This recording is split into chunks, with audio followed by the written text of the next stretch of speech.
بسم الله الرحمن الرحيم والصلاة والسلام على سيدنا محمد سيد الخلق أجمعين. اللهم ربنا اغفر لنا ذنوبنا وارحمنا واهدنا واهد بنا وعافنا يا ربنا وارزقنا وبارك لنا اللهم فيما أعطيتنا وارحمنا وأنت الرحمن وأنت الرحيم. Inshallah, today we continue on with the book of Ibn Qayyim al-Jawziyya, which is Zad al-Mi'ad fi Huda Khayr al-Ibad, from the Seerah of Rasulullah sallallahu alayhi wa sallam. We are in the chapter of ترتيب سياق هديه مع الكفار والمنافقين, the sequence of his guidance when how he treated the munafiqeen, the hypocrites, and the kuffar. What was how did he deal with them, and his guidance on that dealing. من حين بعث, from the time he was sent or the revelation came to him, all the way until he حتى لقي Allah, until he met Allah subhanahu wa ta'ala, or until he died sallallahu alayhi wa sallam. And we're going to go back to this chapter a little bit inshallah. أول ما أوحى إليه ربه, the very first thing Allah subhanahu wa ta'ala gave him, what he gave him the revelation for, was أن يقرأ باسم ربه الذي خلق. The very first thing was ordered to recite by the name of Allah subhanahu wa ta'ala, the one who created, Surah Al-Alaq. And that is the very first revelation, the wahi. That was the very first thing. فأمره أن يقرأ ذلك في نفسه. Allah subhanahu wa ta'ala ordered him to recite this within himself, between him and himself. اقرأ باسم ربك الذي خلق. Recite by the name of your Rabb, the one who created. Like that. And then ولم يأمره بالتبليغ. He did not order him to make it reach, to make him, talk to others or make it preach to others or anything like that, right? ثم, and then Allah subhanahu wa ta'ala revealed on him the second order, which is يا أيها المدثر قم فأنذر وثيابك فطهر, the surah. Remember last week we talked about this a little bit. We said, what's the first surah was revealed? Surah Al-Alaq, right? اقرأ باسم ربك الذي خلق. The second surah, يا أيها المزمل, and then يا أيها المدثر, and then نون والقلم وما يسطرون, and number 5 was the Fatiha. So the Muddathir, if you notice that يا أيها المزمل talks about what? يا أيها المزمل قم الليل إلا قليلا. O you مزمل, get up the majority of the night except a little bit. نصفه أو ينقص منه قليلا, half of it, or make a little bit less. أو زد عليه, or a little bit more than half. A little bit less than half, a little bit more than half. وَرَتِّلِ الْقُرْآنَ تَرْتِيلًا, make tartil to the Quran. So the very first order for him to recite, اقرأ باسم ربك الذي خلق, between him and himself, and then for him to make dua to Allah subhanahu wa ta'ala, for him to make tahajjud, qiyam al-layl to Allah subhanahu wa ta'ala, majority of the night, half of the night, or the majority of the night, or a little bit less, a little bit more. And then Allah subhanahu wa ta'ala in the third revelation, or the third surah, يا أيها المدثر قم فأنذر. O Muddathir, the one who covers yourself, the one who is scared and afraid, get up and go and warn others. فأنذر وثيابك فطهر, and make tathir to your thiyab, cleanse and purify your clothes. So فنبأه, so nubuwa, the prophecy came in with اقرأ باسم ربك الذي خلق. But what is the message? How did he become a messenger? And Allah subhanahu wa ta'ala told him to go out there and make it reach to others, and make him to preach to others. And this is Ya Ayyuhal Muddathir. And then Allah subhanahu wa ta'ala ordered him أن ينذر عشيرته الأقربين, and to make it reach to the closest ones to him, and then قومه, and then his people, and then all the Arabian Peninsula, and Jazirat al-Arab, everybody there. And then al-Arab, all the Arab qatibatan, and then to go to all mankind. So it was tadrij, it was step by step, and went in from himself first, all the way to all mankind, and all jinn kind for that matter, everybody across the board. فأقام بضع عشرة سنة بعد نبوته ينذر بالدعوة بغير قتال ولا جزية. Rasulullah sallallahu alayhi wa sallam spent in Medina, in Mecca, how many years? Approximately 13 years. He made hijrah to Medina, and he stayed in Medina for 10 years. The first 13 years, he was not ordered to fight back. There's no fighting, there's no resisting, there's no, even though they were abused and they were tortured, and some of them died. The mother of Ammar ibn Yasir, his father died under torture. Bilal ibn Rabah was tortured and he almost died, and on and on.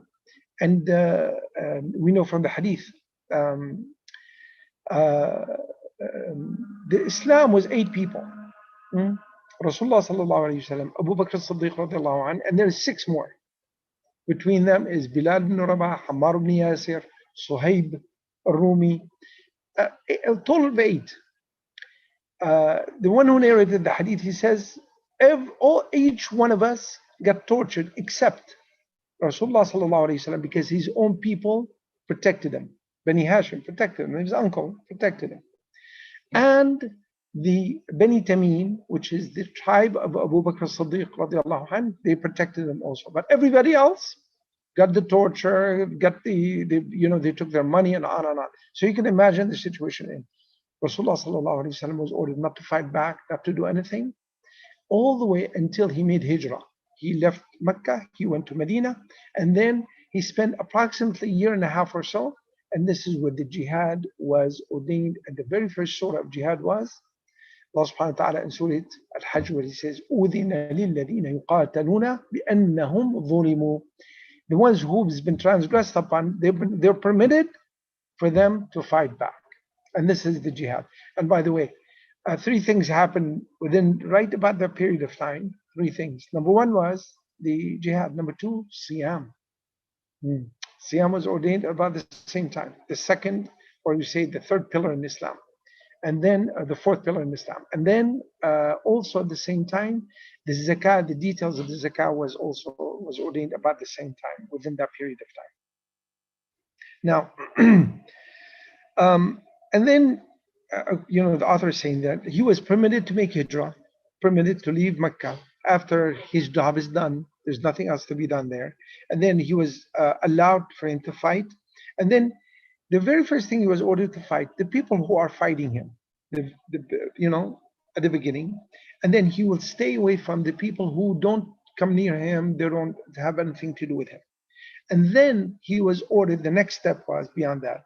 He was ordered to fight the mushrikeen, the ones who deify, or the ones who take in idols in the Arabian Peninsula, until the deen belongs to Allah subhanahu wa ta'ala. And this is specifically for Jazirat al-Arab, for Arabian Peninsula specifically.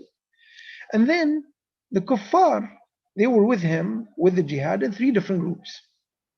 Ahlul Sulhin wa Hidna, people who have a treaty, they have some kind of oath or treaty between him and them. Wa Ahlul Harb, and people who he was in war with them continuously, the war did not stop. Wa Ahlul Dhimma. Dhimma is the ones who go in under his oath, under his protection, and they comply with his rules. They don't have to change their deen, their religion, But if they comply with his rules, they're called Ahlul Dhimma. And this is the ones who we spoke about, also the people of Jizya. Those are the people. If they are under the protection of Rasulullah sallallahu alaihi wasallam, and this young nation, the young country at the time, which is the Muslim country, the Muslim Ummah, they would have to pay the jizya, just like the Muslims would have to pay the zakah. And then, and the ahad and the oath between him and the dhimma, for him to pay them back and for him to stay on the oath with them as long as they don't break this oath with him. If he is afraid for them to have a mistreatment, any kind of khiyana, any kind of, treachery, to treat them in a bad way, he will go to them and he will check with them before he goes to fight them. Make sure that they are this way. If you remember, for instance, you remember in the Battle of Ahzab, where Rasulullah sallallahu alaihi wasallam got the information that, or he got some information that the Jewish tribe, which is, he had a treaty with them, they were inside the Medina. And he heard that they violated the treaty. They will be allies with the army attacking the Medina. They're surrounding the Medina. What did he do? He sent the 3 envoy, we call them the emissaries, Abdullah ibn Rawaha, Sa'd ibn Ubadah, Sa'd ibn Mu'adh, the 3 of them. He sent them to inquire. And sure enough, the one who dealt with them mainly was Sa'd ibn Mu'adh radiallahu anhu. He stood there, and they were his allies at the time because he's the head of the Aus at the time. So when he got there, and they talked badly to him. They said some bad things about Rasulullah sallallahu alaihi wasallam. And Rasulullah sallallahu alaihi wasallam wisely he says, look, you go to them, talk to them, and if you see they are still on the oath, advertise it. Tell everybody they're still with us. But if they were traitors and they violated the oath, give me a hint. He did not want to break down the morale of the Muslim army that, what happened. They're going to come in, they will be like, look what happened to us, whatever. So they came to him and they said, Qarratun wa Idal. Qarratun wa Idal is a very famous story before Islam of two tribes who they made ghadr and khiyana. So they tell Qarratun wa Idal, he understood. So Rasulullah sallallahu alayhi wasallam at the time, he stood there as, he got so much pressure and so many things, bad things going on. He got his hand on his beard, like this, and he looked at the ground like this. Then he looked up the sky, he looked at the ground again. He says, Allahu Akbar, Allahu Akbar, Allahu Akbar. I see the towers of Yemen in your hands, and I see the castles of Persia in your hands, in the hands of the Muslims. Look, very dire situation, terrible situation. The Ahzab, 10,000 man army outside. The treachery and the traitors within the Medina and the inside. What does he think of?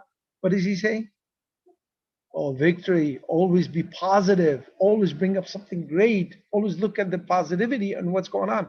As we say today, look at the glass is half full. Never ever look at it as being half empty. Look at the wisdom of Rasulullah sallallahu alaihi wasallam. So, and then after the Battle of Ahzab happened, he went home. If you remember the story, he went home.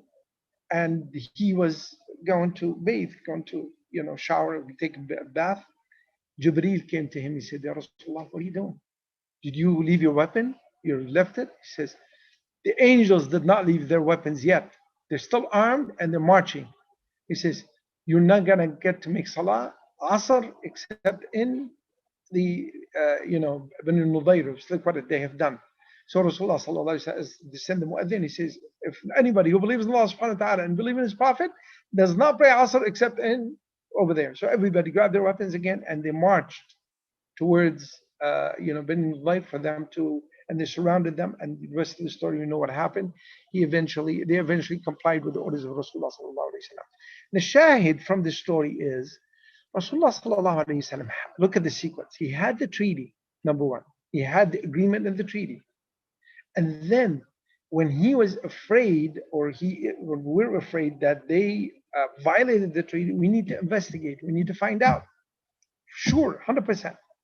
Number three is that, and then if we are sure 100%, and then we will, Rasul, like Rasulullah sallallahu alaihi wasallam, we went after them, and he made sure they will be dealt with appropriately because they're no longer, they violated the treaty first. ولما نزلت سورة براءة, when the Surah Bara'ah was revealed, which is the last Surah was revealed on Rasulullah sallallahu alaihi wasallam, Surah Bara'ah, which is Surah, what we call it today, Surah Tawbah, it has two names, right? Surah Tawbah, it was primarily talking about the Battle of Tabuk, and the Battle of Tabuk is the last battle of Rasulullah sallallahu alaihi wasallam. It's also talking a lot about the khiyana, the treachery, the munafiqeen, and the people who stayed behind did not want to participate in the battle, even though he called for the nafir al-am, for everybody to go to war, on and on. So Surah Bara also, it has the clarification in it with all these orders, all these different sequences. So he was ordered for him to fight the enemies until they comply and they pay the jizya or they enter Islam. And Allah subhanahu wa ta'ala ordered him for him to make jihad, for him to spend an effort, for him to to go after the kuffar and after munafiqeen. Again, this only specifically in Jazirat al-Arab, and then eventually went outside from there. And then he fought, or he spent the effort, he made jihad, spent the effort with the kuffar, bisayfi wal lisan, with the sword and with the tongue. Wal munafiqeen, the munafiqeen with what? Bil hijjati wal lisan. The kuffar with the sayf, with the sword, they're going to war. These people are not going to listen.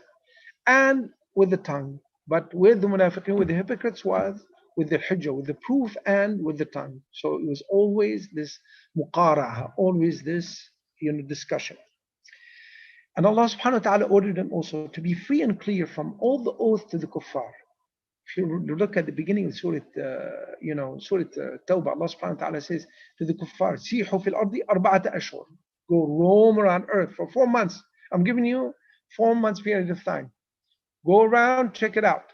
You have no reason for you not to believe in Allah subhanahu wa ta'ala. You got no reason for you not to believe in the Prophet sallallahu alaihi wasallam. It's been already, what, 21, 22 years we're going at this. Some people, they were waiting to see who's victorious. They were waiting on the sidelines to see who's going to win, Quraysh, Kuffar, or Muhammad sallallahu alaihi wasallam. Now, Muhammad sallallahu alaihi wasallam and the Muslims, they won. They already took over Mecca. They already conquered Ta'if. They know that this is the winning part. And a lot of people entered Islam because of this. You notice a lot of people do this? A lot of people wait on the sidelines to see who's going to win. And they always stand by the winners. They always stand there. Who is the true winners? The ones who take initiative first. The ones who take a chance. The ones who believe. The ones who go forward. And you got the majority of the people that follow the winners. Simple stuff, big stuff. Like what? When a company like Apple, right, started, how many people invested in it? Not a whole lot. It's like, there's just another company, no big deal. When people realized that Apple would make a lot of money, everybody rushed towards it and jumped. The stocks jumped from this much to that much. Why? Because they thought, or they knew, this is winners. This is how you make money. Winners. People looked at Rasulullah sallallahu alayhi wasallam. He's all by himself. He came off the mountain. He's by himself. And then he became three. After 3 years, he came out to the Medina. Everyone looked at it and it was like, we know he's saying something makes sense. We know that he's telling the truth. But we're afraid. Some you follow him, don't follow him. Kind of, wishy-washy like this. The good doers, the muhajirin, the ones in Mecca, how many of them believed? 100, 140, 150? Not a whole lot of people. These are the beginners. This is the nucleus. This is the seed. That's how the whole ummah started. And then eventually, when they joined together between this amazing combination between Muhajirin and Ansar and the two different groups, Allah subhanahu wa ta'ala made the Fath al-Mubin. Allah subhanahu wa ta'ala made the people enter because they found out that the Muslims, they have the weight, they have the placement. By the way, Surah Al-Fatah, إِنَّا فَتَحْنَا لَكَ فَتْحًا مُبِينًا لِيَغْفِرَ لَكَ اللَّهُ مَا تَقَدَّمَ مِنْ ذَنبِكَ وَمَا تَأَخَّرَ, with the rest of the surah. What is Fatah? It was not Fatah Mecca. People get confused about this. It's not entering Mecca. It's actually Sulh al-Hudaybiyah. Just for the fact that Rasulullah sallallahu alayhi wasallam sat on the same negotiation table with Quraysh, and for some tribes to be his allies, and some tribes to be like Khuza'a and Mudar, they were tribes with, Quraysh. Just for him to have that kind of placement, that was plenty of weight, plenty of force for people to go under his protection, to follow him. And this is the Fath Mubin. This is where Muslims or people in the Arabian Peninsula entered in huge, huge numbers with Rasulullah sallallahu alayhi wasallam, and they became Muslims at that point. Now, so and then Rasulullah sallallahu alayhi wasallam, he, as he's saying here, and you ajilahum, he gave them the period of time of 4 months for them to walk around the earth, and then after 4 months, he ordered him to fight them. And this is only specific for the Arabian Peninsula because this is the heart of the da'wah. This is the heart of the Muslim ummah. At this place, which is specifically, you're talking about Ta'if, you're talking about Kaaba, you're talking about Medina, should not be no idols there. Should not be any idols, should not be any, worshipping other than Allah subhanahu wa ta'ala. Should be only Islam in this area. Eventually, if you notice that when Rasulullah sallallahu alayhi wasallam, passed away, and the Muslims, they went out to free Bilad al-Sham, the north, from the occupation of the Romans, and also Egypt from the Romans also as well. You notice that the other than Muslims, they're allowed to worship with no problems, no issues. As a matter of fact, I'll just give you this example. We know that, like, for instance, in Damascus was under the rule of Muslims for 500 years. Up to 500 years, the majority of the people living in Bilad al-Sham, Damascus specifically, they were not Muslims. They were Christians, even though it's a Muslim country, it's a Muslim government. But the majority of them, they were Christians, and they're allowed, no problem. Look at the Mughal dynasty in India. They ruled for how many years?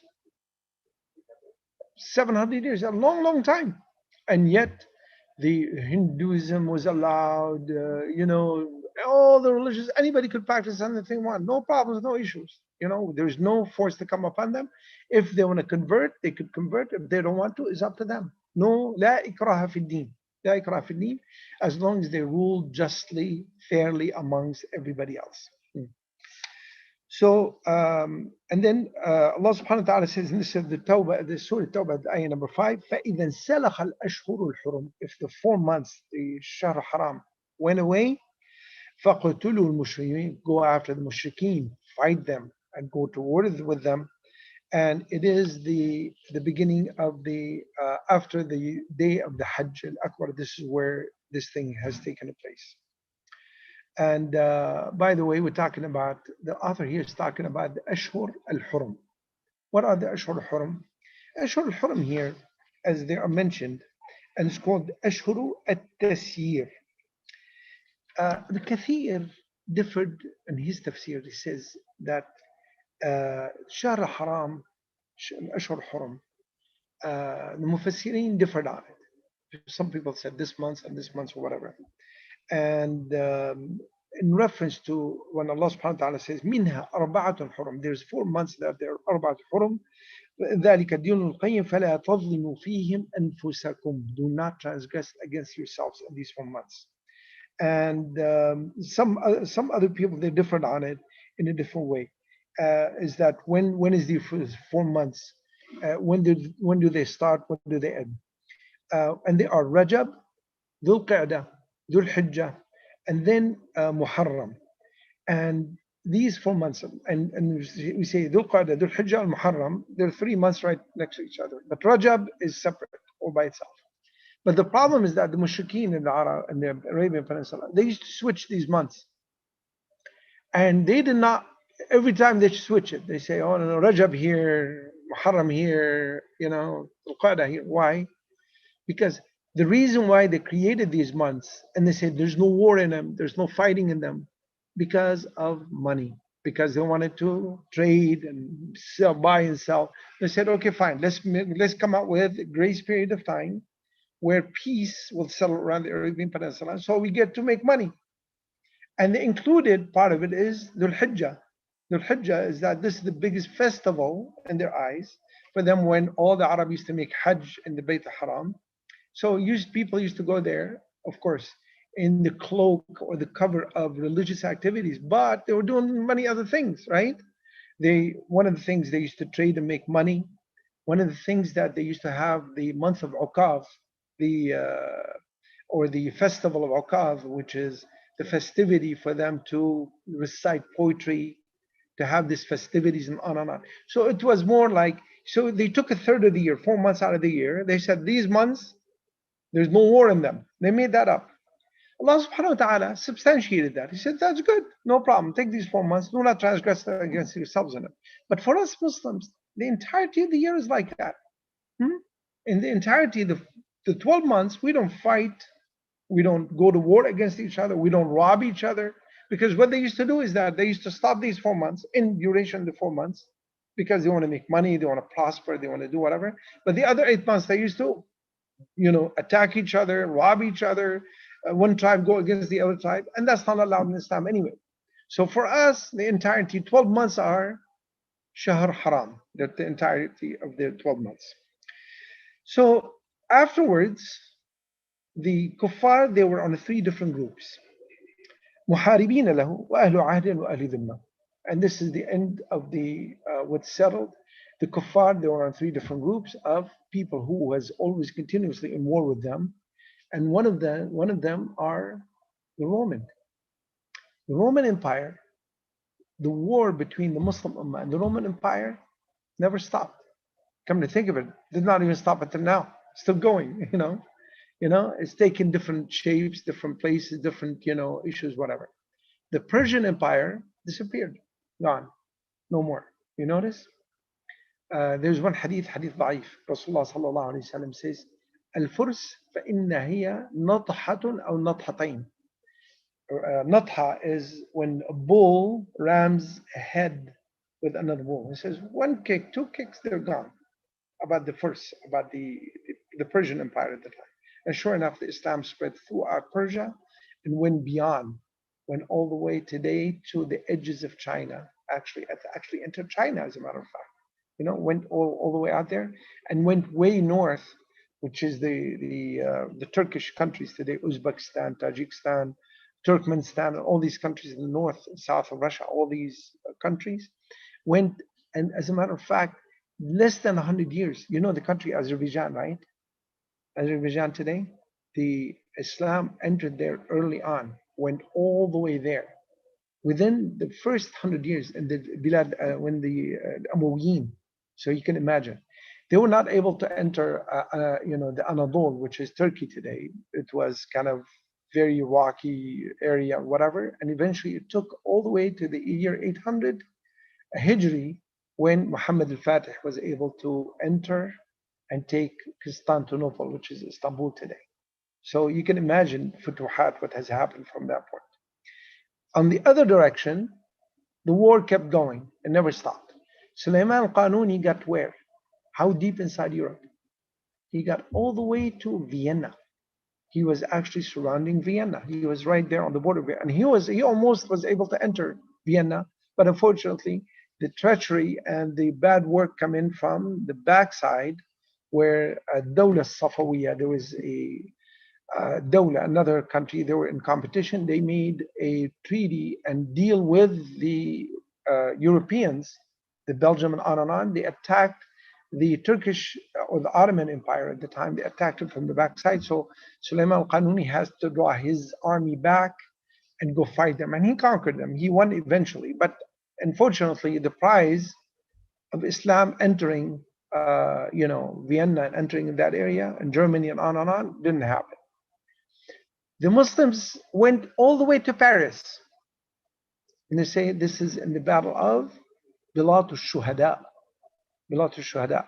Abdurrahman al-Ghafiqi went the other direction from Spain, from Andalus. The other direction. They were there. Actually, they got to Spain, but they went there, but they never really settled. They were able to push towards it. They got to it, but they retreated. In the south of France, this is where the last battle happened. This is what we always say, subhanAllah. What do you think would have happened to the world today if Islam, or the idea of Islam, entered all the way to France, all the way to England, all the way to Germany, the north of Europe? What would have happened? What do you think the world, how would have changed? Even the people who immigrated from Europe and they went to the Americas, they would have been Muslims. Instead of being the Quakers and being, then on, they would have been Muslims. You can imagine that would have been huge. The history would have changed. You can imagine the amazing changes would have taken place. But anyway, it's the will of Allah subhanahu wa ta'ala. So the world became into 4 different groups. Muslim, they believe in Rasulullah sallallahu alayhi wasallam and the da'wah. That's one group. The second group was Musalim. They are in peace with Rasulullah sallallahu alayhi wasallam, and they are in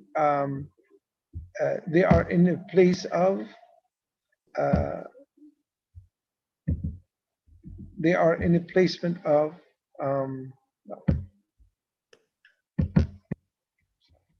the Musalim. They are in the state of Musalama. Sorry, I'm having an issue here. The state of Musalimin. Either the Muslims, they believe in the da'wah, they are Muslims, or they are in state of peace with the Muslims. They're living under the rule, or they are in a state of complete continuation of the rule. وَخَائِفٌ مُحَارِبٌ. خائف محارب, and the ones who are at war but they are afraid. They're always continuously instead of war with the Muslims. How about the munafiqeen, the hypocrites? What was his guidance? How did he treat the munafiqeen? He Allah subhanahu wa ta'ala ordered Rasulullah sallallahu alayhi wa sallam for him to accept whatever they show, whatever their exterior, whatever their response on the outside. And he left all their secrets to Allah subhanahu wa ta'ala. And for him to make jihad, to spend an effort against them or with them, with the proof and the ilm and the knowledge.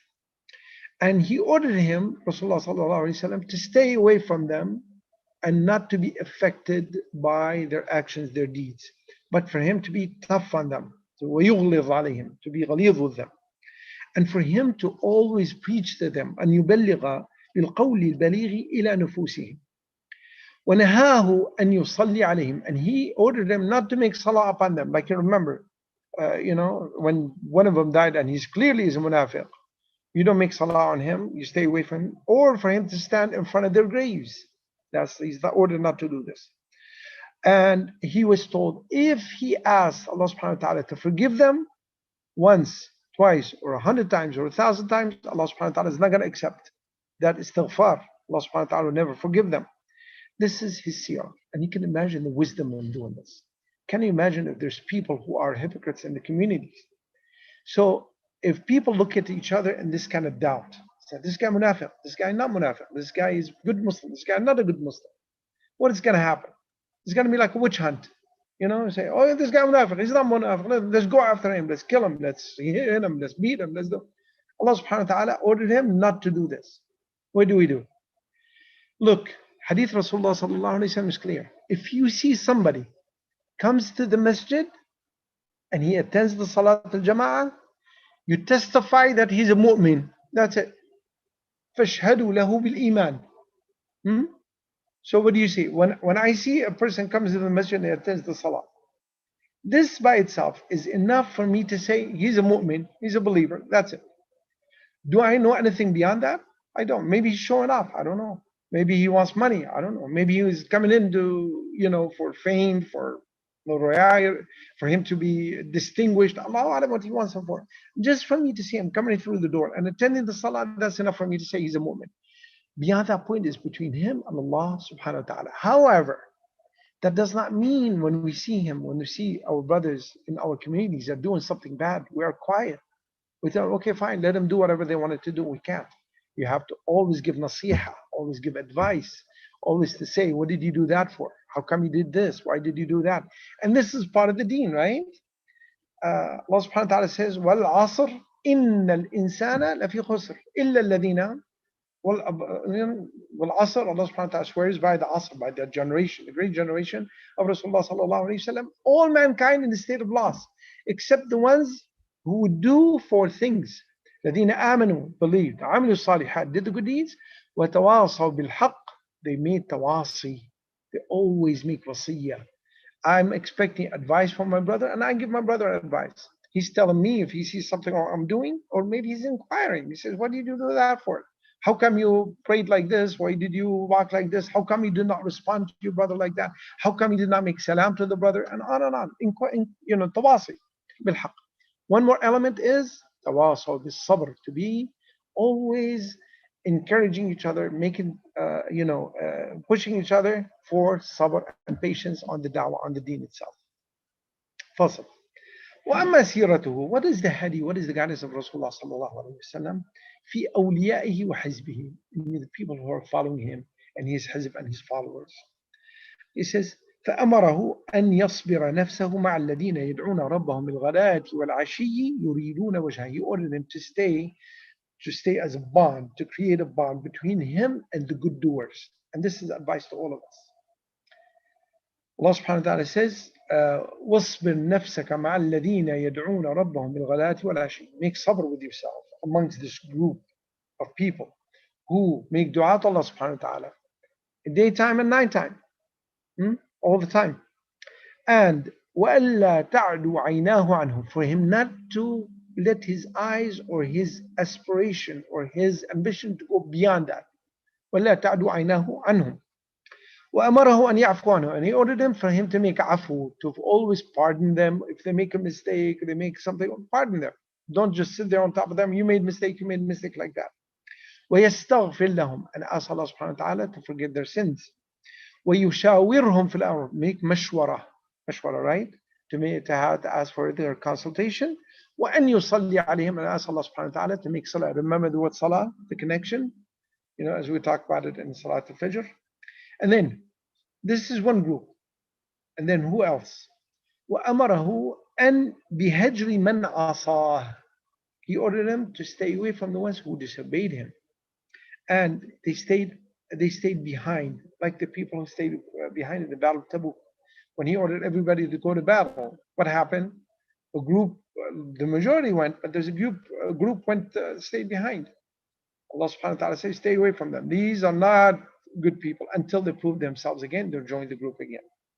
And then, وَيُرَاجِعُ طَاعَتَهُ كَمَا هَجَرَ الثَّلَاثَةَ الَّذِينَ خَلَفُوا. And he brought the example here of the three people, Ka'b ibn Malik, Umayyah ibn Sinan, and on. The three Allah subhanahu wa ta'ala mentioned who stayed behind, they did not join Rasulullah sallallahu alayhi wasallam. What happened? When he came back to Medina, everybody else showed an excuse. The munafiq. What did he do to the munafiqeen? Nothing. He accepted their excuses, except between you and Allah subhanahu wa ta'ala. But the ones who showed up, the three, what did they say? Ka'b ibn Malik and the others too. What did they say? They said, Ya Rasulullah, wallahi, we have no excuse. We're not going to lie to you. Ka'b ibn Malik, he says, I've never been as rich as I am. I've never been as healthy as I was. I never had as money and I'm as comfortable as I was. But subhanAllah, I procrastinated. One day I said, I'm going to join you tomorrow. I'm going to join you tomorrow. I'm going to join you tomorrow. All of a sudden, it became like 2 weeks, became 17 days. And I thought, I'm not going to catch up to you. So I stayed behind. Rasulullah sallallahu alayhi wa sallam said, go home and wait until Allah subhanahu wa ta'ala shows the ways. 50 days. 50 days of complete embargo, complete separation. By the way, why is it 50 days? Rasulullah sallallahu alayhi wa sallam, it took him 50 days to take off from Medina. He went to Tabuk. The travel was approximately 2 weeks to go, 2 weeks to get back, and he stayed there about 3 weeks. The total of 50 days. He was there for 50 days. Ka'b ibn Malik, he stayed there 50 days also, the same amount of time. At the 40 days, what happened? Rasulullah sallallahu alayhi wa sallam ordered, he told him from early on, you don't talk to him. You don't say anything to him. We don't say salam. They used to come by and say salam alaikum. People did not answer him. At the 40th day, Rasulullah sallallahu alayhi wa sallam ordered their wives to stay away from them, to separate. When a Muslim wife is ordered to stay away from him, or wait a minute, when somebody's wife ordered to separate away from him, only one condition. When? He's a kafir. It's kufr. Can you imagine? Not to obey Rasulullah sallallahu alayhi wa sallam blatantly like that with no excuse. This is a kufr. Allah subhanahu wa ta'ala ordered it to Rasulullah sallallahu alayhi wa sallam, told his wives to stay away from them. So at the 50 days, Allah subhanahu wa ta'ala revealed the ayah of forgiveness and exoneration. This is where, and it was the best news at the time. So that was the hadi of Rasulullah sallallahu alayhi wa sallam. وَأَمَرَهُ أَنْ يُقِيمَ الْحُدُودِ. He ordered him to make the had, the punishment of Allah subhanahu wa ta'ala, on the ones who are required to do so. Like what? What is the had? The punishment written by Allah subhanahu wa ta'ala, given by Allah subhanahu wa ta'ala for the ones who make huge transgressions or indiscretion. Huge. Like what? The people who commit zina. The people who make qadhf. The people who steal. These, even though they're Muslims, but they have to be punished according to the rules of Allah subhanahu wa ta'ala. This is called iqamatul had. This is what it is. And then he ordered him, Rasulullah sallallahu alayhi wa sallam was ordered to push away from his enemies, from shaitan and ins, to push away from him. بأن يدفع بالتي هي أحسن فيقابل إساءة من إساء إليه بالإحسان. For him to meet with somebody from outside, treat him in a bad way, he should treat him or push him away from him with the good way, with the easy way, not immediately with force and power. If somebody transgressed, be gentle and be sweet and be as good as possible, And he meets his ignorance with patience, with hilm and sabr, and he meets the transgression with pardoning, and he meets his disconnection with connection, with good treatment. And Allah subhanahu wa ta'ala ordered him, he says, and that is Surah Shura, he says, فَمَا جَزَاءُ الْإِحْسَانِ إِلَّا الْإِحْسَانِ, or, ادفع بالتي هي أحسن فإذا الذي بينك وبينه عداوة فإذا هو ولي حميم. Is that you push the harm that push towards you with something good, and maybe the ones that you have animosity or hatred between you and him will become a very close friend, like that. And then, these two things, and this is, something from our author here kind of collected. He put them in 3 different places in the Quran: Surah Al-A'raf, Surah Al-Mu'mineen, or Surah Fussilat, the 3 surah. Surah Al-A'raf, Allah subhanahu wa ta'ala says, خُذِ الْعَفْوَ وَأْمُرْ بِالْمَعْرُوفِ وَأَعْرِضْ عَنِ الْجَاهِلِينَ. خُذِ الْعَفْوَ, take the pardoning and the exoneration, take that in your hand, take the afu, forgiveness in your hand, and order people to do good according to what is good, and stay away from the jahilin, from the ignorant ones. وَإِمَّا يَنزَغَنَّكَ مِنَ الشَّيْطَانُ نَزْغٌ فَاسْتَعِذْ بِاللَّهِ إِنَّهُ سَمِيعٌ عَلِيمٌ. If the shaitan comes to you with a bad idea or some kind of waswasa, say, أعوذ بالله من الشيطان الرجيم. This is Surah Al-A'raf, ayah number 199, ayah number 200. فأمره, he ordered him to stay away from the ignorant ones. And for him to stay away from the nazaghat shayateen. Nazagh. What does the shaitan do? He always have this thing in somebody's head. He's trying to plant some ideas and things in his head. And in this ayah, our author is saying, Allah subhanahu wa ta'ala collected the best qualities of a person in this ayah. And فإن ولي الأمر له مع الرعية ثلاثة أحوال. The one who's a leader, the one who's the head, like Rasulullah sallallahu alayhi wa sallam, he has 3 different ways. He has a right for people to pay to him, فإنه لا بد له من حق عليهم يلزمهم القيام به. There is a right for the leader of the nation, like Rasulullah sallallahu alayhi wa sallam says.